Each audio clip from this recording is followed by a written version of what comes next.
There's a new way to stay connected and know what's happening with Market to Market when you subscribe to Market Insider.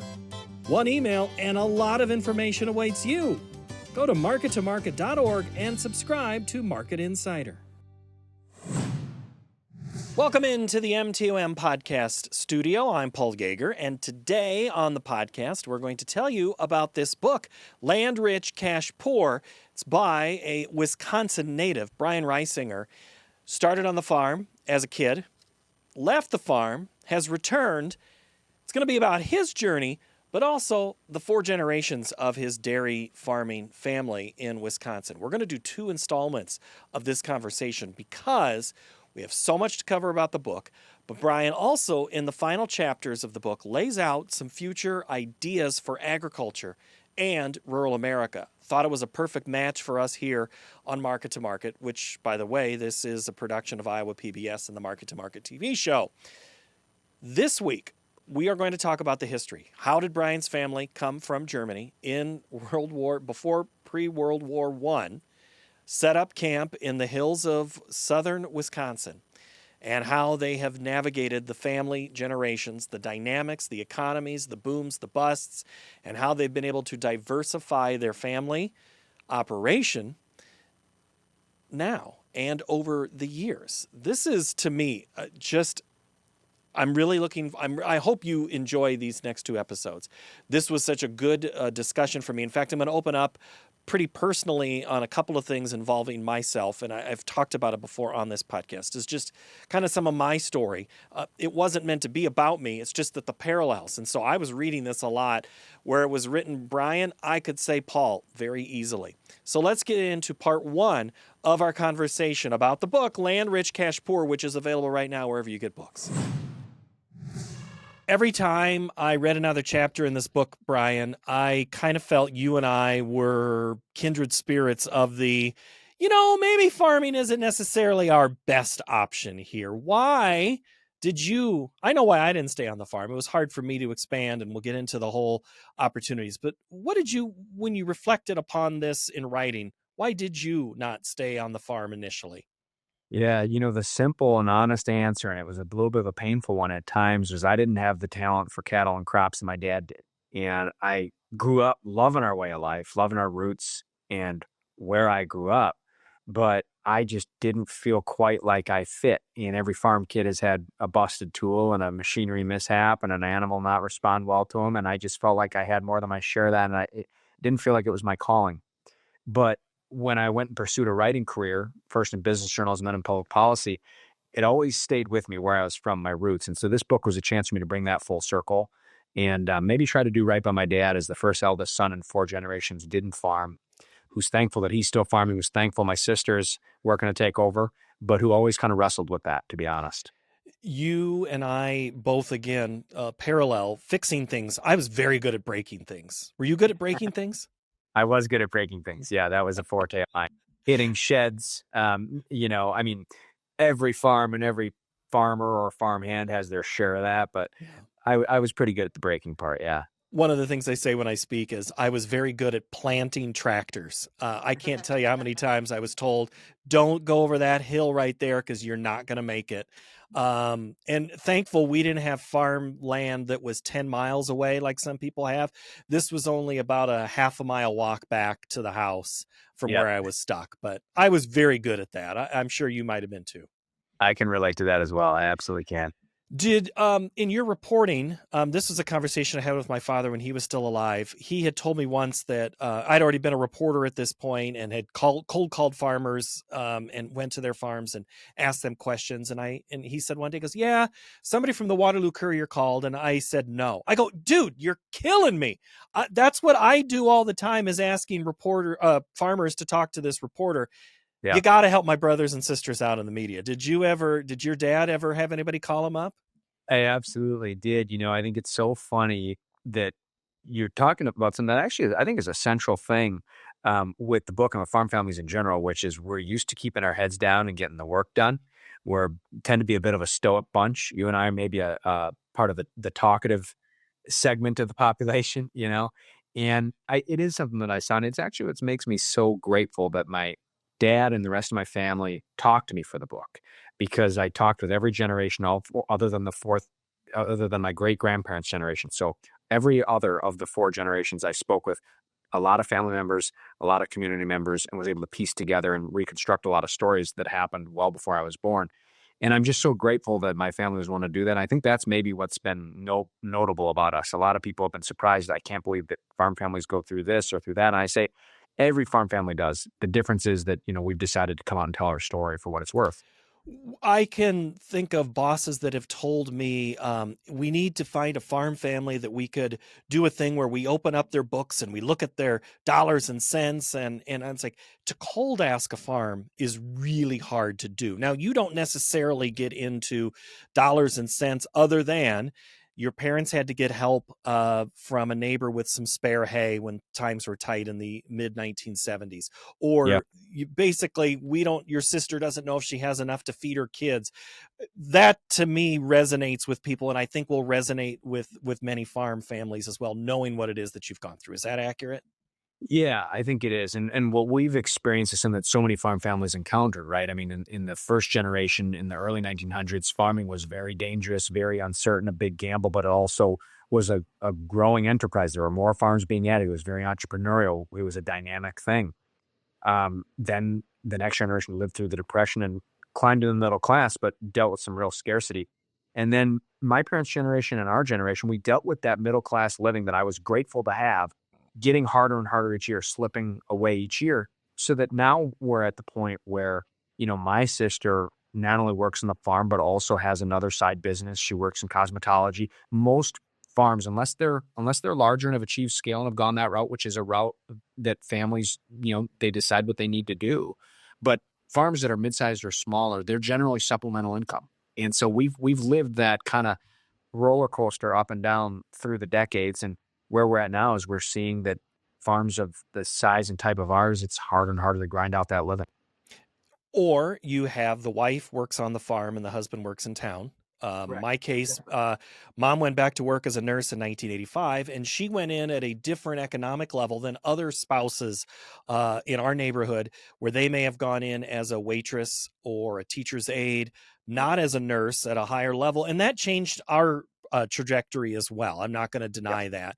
And I think you had a family hotel of a Yeah. nature as well. Yeah, we've done all kinds of different things. My mom has had different side businesses at different points. My sister, as I said, has worked 2, 3 jobs at different times. She's worked as bartender, mail carrier, etc. And then at one point in our history, we had a small family business. My grandpa, on my mom's side, their small hometown outside of Madison, the family was getting together and they were putting together a small hotel and trying to see if they could make a go with that. So my dad and mom scratched together money that was going to go potentially toward a milking parlor to grow our farm bigger and to achieve more scale. And they instead put that toward a minority interest in the small business that my grandpa was starting. So we've tried and done all kinds of different things. And that's what you see. You see farmers all across, the Midwest and other parts of the country. They might be starting a side business. They might be working a factory shift. They might be going to work at a local retailer, distribution center in addition to farming. And I should clarify for mom, if you are listening, I do know that you worked as a nurse before having kids. I do know that. It wasn't that she started a new career. But the guy that took over our land, who's now retiring, um, when he started farming, he had a side job as a tool and die maker. And he and I have had countless discussions about the original NAFTA and the harm that it did to his industry. Did you? It's too early to ask about a second frame of the book, but you mentioned your home community. Did you ever think of a second book could be about, profiling your hometown and how it evolved through all these times? Because you get into the whole part of, how to maybe change rural economies and rural communities. But is that the next book, Brian? It's a great question, actually. I've thought a lot about that. And the reality is that, so many of our small towns and rural communities all across Wisconsin, Iowa, and elsewhere were built by the farms. It was the farming economy that built these communities. And as our farms have disappeared and as the rural economy has changed, so many of these communities have suffered and many of them have shrank, lost economic opportunity. And the question of what do we do about that is, I think, a really pressing one for our country. There's no question about it. We're going to get into here a little bit later about the last chapter of the book, but the first few chapters really parallel your family life. You mentioned the four generations, how they came to this country and got started. But to me, there was a theme throughout. Every generation felt uh, challenges, but they also felt cycles. Did you feel that any of those cycles were the same for each generation? That's a great question. As you say, we go all the way back to the early 1900s, and what we do is we weave the hidden layers of history that are driving the disappearance of farms in our country with my family story. And so we tell both the big, broad, macro story of why is this happening, and we tell the story on the ground through the lens of our family. And, I think that some of the cycles were the same. I mean, certainly the Depression and the farm crisis of the 1980s are very similar in the sense that, yes, they were different. But they both dealt with economic catastrophe that in many ways were worse than they needed to be. And in both those cases, our country didn't understand the way that farmers were being hit uniquely. There were others that were different, and I think were surprising to me. The Great Depression was obviously devastating, and the unique thing about that was that it had hit farm country earlier, and so much of our country didn't realize that was going on. So the problems were deeper than people understood. The 1950s was different. The 1950s was a time of prosperity, but it was still a time of record farm loss. And the reason for that was that our economy was moving into the kind of era of being big, bigger business, bigger government. And there are benefits to that and there are challenges to that. And the farmer, whatever their size, are often the little guy in the economy that emerges in the 1950s and afterward. And so even though it was a time for prosperity, including for those farmers that were making it through, there were still a lot of farms that were left behind in that era, and so we had record farm loss there. So it was interesting to me to see economic crises mishandled, and there's some similarities, but also some differences in the sense that even times of prosperity we saw were challenging for farms in certain ways. My early in my career of reporting was the 2001 economy issue that we had, and then I really kind of was in a different position when we went through the Great Recession. And one thing that I picked up from that and still think about to this day is this whole Midwest is last in, last out, or first in, first out. Where do you see in your research, maybe not necessarily your farm, but just that those cycles that we just talked about? What do you think is rural life today? Are we still last in, last out? I think you're right that last in, last out has generally been a trend that we've seen. I think as things have progressed, we've seen the last out part persist. We've seen ways that economic crises sort of continue to linger and last in rural America in ways that maybe the rest of the economy has moved on from. Whether we're last in or first in or in a unique way that people don't understand is really the question now, because there are times where, we get hit sooner or differently than people realize. But I think that the whole idea of farms being last out is still very much the norm, unfortunately. And it's because so often we don't necessarily see the lasting impact. A good example is the farm crisis, where it was a geopolitical issue and it was an economic issue. It was also a change in technology at that time. And we're still living with some of the echoes of that era in terms of not only farm loss, but how it's reshaped farming. So I think last out and maybe never out in a way is what farms are dealing with in a certain respect. Boy, I don't know if I could sell that last in, never out. That would be Th- hard to, but I mean, there's plenty of Yeah. people who think that is exactly the truth. Yeah. Well, we really have two economies in this country. We have the rural economy that, because of some of the challenges in the way our country hasn't understood it, really hasn't had new rounds of growth and new types of prosperity for a long time. And then the urban economy for everyone else. So even though we have a lot of farms that have resilience and are surviving, and it is still a proud industry, and we have some farms that have made it by getting larger and achieving scale. We have some farms who've made it by diversifying. We've had other farms who've had to sell, but those people still find useful things to do because God knows they're resilient, skilled people. Even though there's all that resilience going on, it really is a situation where the rural economy hasn't caught a break for decades now in a big picture way. I have a friend I grew up with who went to the East Coast, worked in New York finance, still works there. And we were talking about companies and what he does. He's a hedge firm. He's a hedge guy, or not a hedge guy, but he's a guy that comes in. They see a company, they find out what's profitable, what's not, and they ship it to the side, and then they resell that company. agriculture has, in a way, been like so many other companies, whereas you talk about technology and efficiencies, and we've put the others to the side and we've become very good, but the margins are very small. I think you kind of talk about that. There's a margin discussion there, but I mean, is agriculture just like every other company in America now? Yeah, it's a great question. It's many of the same forces. Many of the same forces. We have situations where we've gone from having new opportunity and new markets that we're finding to really perfecting how we operate in an existing market. How many bushels of corn can you get out? What's your hundredweight? How many hundredweight of milk can you produce? Just producing more and more with less and less resources. And there's value to being efficient. There's value to being able to do that. But when that's the only game in town, we talk about that a little bit in the book when we get into the idea of what a commodity trap is. So when farms and any small business has a new crop or a new product or a new innovation, it opens up new types of markets. When you're doing the same thing and you're just trying to do it more and more and more and more and more efficiently, more and more and more cheaply, and that's the only thing you're doing, even though that's a worthy thing of doing, that's the only thing you're doing. It really is something that squeezes out so many in the industry, and really it becomes about scale at that point.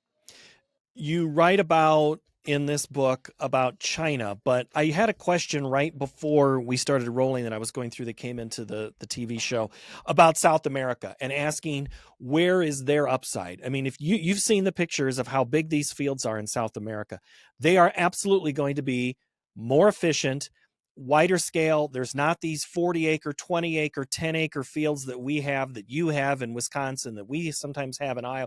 We are talking miles with no fence around. They are going to be really efficient and grow a whole lot of crop. China already wants to buy mostly from Brazil anyway, and not from us. Where does the American farmer fit and have to keep in mind knowing what's lurking in South America? That is such a good question. What we need to do in this country and what the American farmer can be part of is we need to do more to secure our domestic food supply. Right now, we're wiping out 45,000 farms per year on average for the past century. And we're doing that at the same time that we're importing more food than we're exporting. We've got an ag trade deficit. And a lot of people in farm country are aware of that and are frustrated by that because we want to be selling more products abroad. So we definitely need to be selling more abroad. We want to address that ag deficit for sure. But the issue that we have is we have a vulnerable supply chain. Our food system is a modern miracle, but it also is vulnerable during COVID and other things that, make food not able to move through that supply chain, make the price go up. And at the same time, we've got more and more folks across the globe who are going to be producing more and more food more cheaply. So what we need to do in this country is focus on our domestic food supply and how much of that food can farmers here in America actually provide. And some of that will be through the general commodity markets where they've got goods that are going out across the country and across the globe. And some of that is through more local and regional markets where we're selling specialty food and local fresh food and having more connection between farmer and consumer. I think if we want to be competitive, we have to be able to do all of those things for what that's worth. And that means some farms do some of one and some farms do some of another, and maybe some farms do a little of a couple things. But we have to be able to be that agile if we want to compete in this environment. So it's really going to be a D, all of the above I approach. think so. I Yeah. think so. When you look at your family and their history and in the conversations you had, was there a sense of romance of, oh, we made it, it was great, or there was still a, how in the heck did we make it? Like, let's go to your grandparent generation, the three from you. Yeah. It was always opportunity and peril hand in hand. And I know a lot of people who grew up on farms experience this just in the same way that the hardship and the beauty is hand in hand. So is that big picture sense of opportunity. When my grandparents talk about their childhood, they talk about a simpler time. They talk about the beauty of living close to the land. They also talk about, my grandpa had a brother who was crippled in the fields, and we tell that story in the book. And so that hardship and that opportunity go hand in hand. A lot of the toughest times they had when they couldn't afford medical care was also when farms were, growing in number in this country and had all kinds of opportunity. Farms weren't just locked into growing commodity corn, for instance. They were growing anything and everything to figure out what would put food on the table and money in their pocket. So I think it's always been both. I think it's always been the hardship and the beauty, the peril and the opportunity going hand in hand. And that's why I think you get these complicated situations where people are attached to a way of life that is so difficult. but so beautiful as well. In your perspective, working in Wisconsin and then working in Nashville, working in DC, what's the commonality with agriculture between those three regions? Because they're three very different spots. Yeah, they are. They are very different. The big commonality that I saw was that there are so many people who don't realize how our economy has left the rural economy and farming behind. Um, in terms of the type of agriculture done, Wisconsin is so much dairy.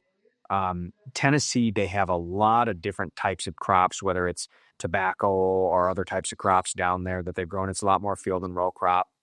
In DC, in the DC area, broader Baltimore area, it's very interesting. There are a lot of farms that are doing some commodity crops, corn, soybeans, etc., but also doing some creative things.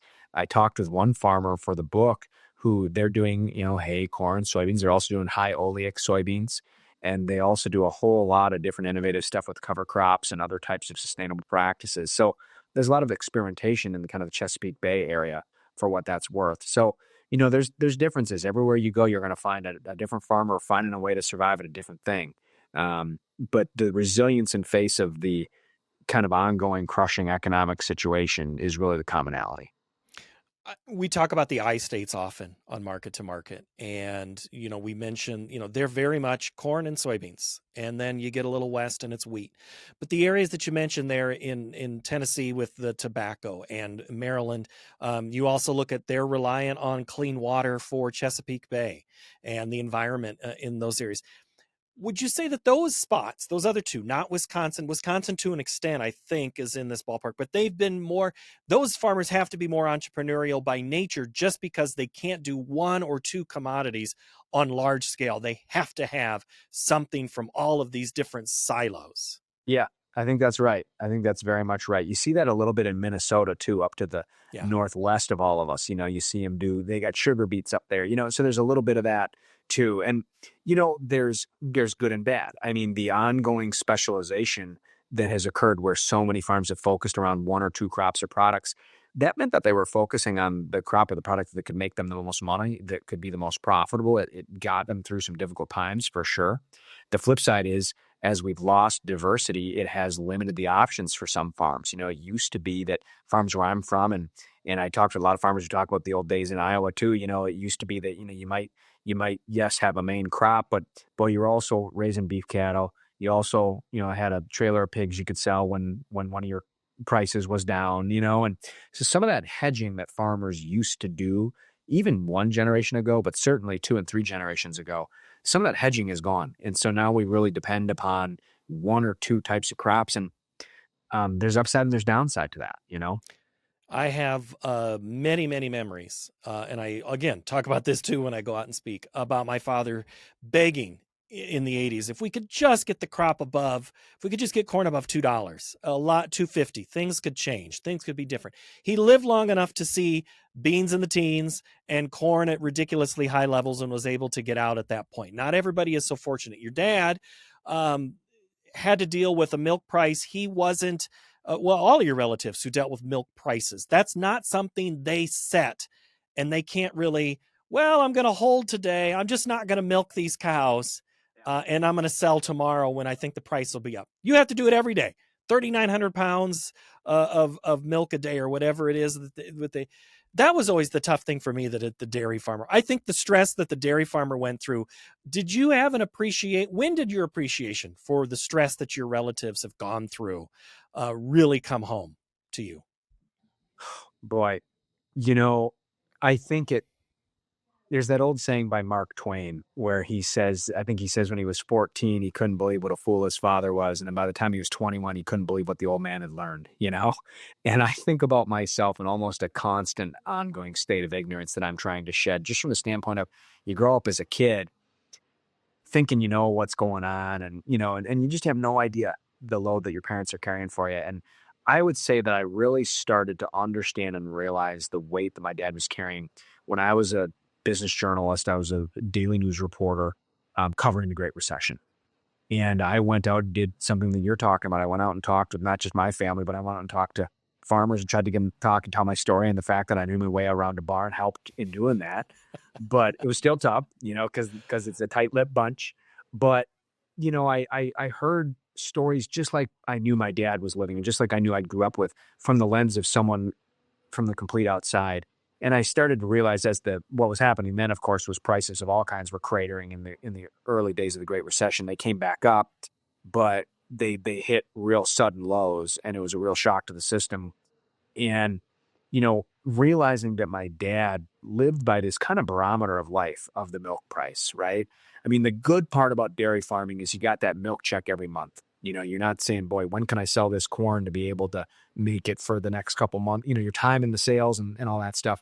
You got the milk, going out and the money coming in each month, but you are hostage to that price because, to your point, you don't have the ability to hold that milk, store it back until it's a good moment to sell the milk, like our farm does do with corn and other types of crops. There's times where you might store it and then go and sell when the price is a little better. So it's really a burden that you're watching that price, and your fortunes live or die with it. The whole knowing where to go on the farm, your way around the barn, it helps build credibility when you can say, oh, you're using, that milking device, or, where to go in the farm field and not get run over by the tractor. That helps too when you have to cold approach a farmer. Your dad, you mentioned towards the end of the book that hard conversation that your sister was trying to have and you were trying to have with him, and you're yelling about, we have to do this or it's not going to happen. Why do you think he was so resistant? You know, those conversations between the new generation and the old generation are so incredibly hard. And I encountered it in a couple ways. One is as a boy growing up, I worked with my dad from the time I could walk. And although I realized at some point I wasn't the one to take over, there's always a little bit of that push pull. My dad was always looking at me saying, is he going to be the one to take over or not? And then as my sister stepped into that role, I watched it with them. I participated in it from the standpoint of I help, with the business side of our farm, and we're all making family decisions together on certain levels. And then I tried to tell that story for the book.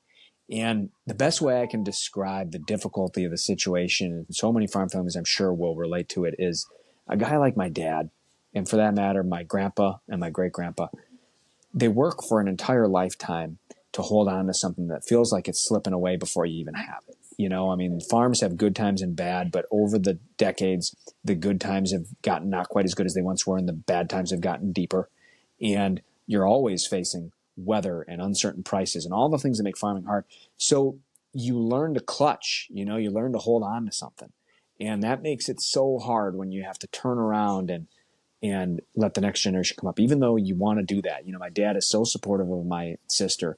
And so it's hard. You got, my dad, I think, works really hard to communicate and works really hard to talk with us about what we need to do. And yet there are stories like we had in the book when, we sold our dairy herd because we knew that we either had to get bigger to achieve scale, which some families do, or we needed to diversify. We decided to diversify. So we're shifting toward raising heifers for other dairy herds, selling beef to consumers, and cash cropping. My sister had changes she wanted to make to the operation in order to do that.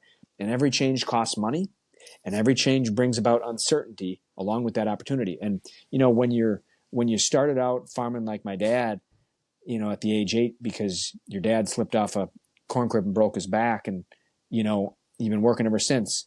And when you're married in 1976 and there's a drought, your first year of marriage, and when the first decade of your marriage is through the 1980s farm crisis, boy, you've learned how to steer that farm, and the idea of someone doing it differently and the kinds of risks that creates and the costs that creates, that's a legitimately scary thing. So that's what I've tried to bear in mind as we've gone through that with our family, but it doesn't make it any less hard for everyone involved, You could use the example of just large companies, even just ag companies. I think a John Deere in 1976 is way different than they would have been in 2022 when you're having this conversation, 2021, having that conversation with your fan.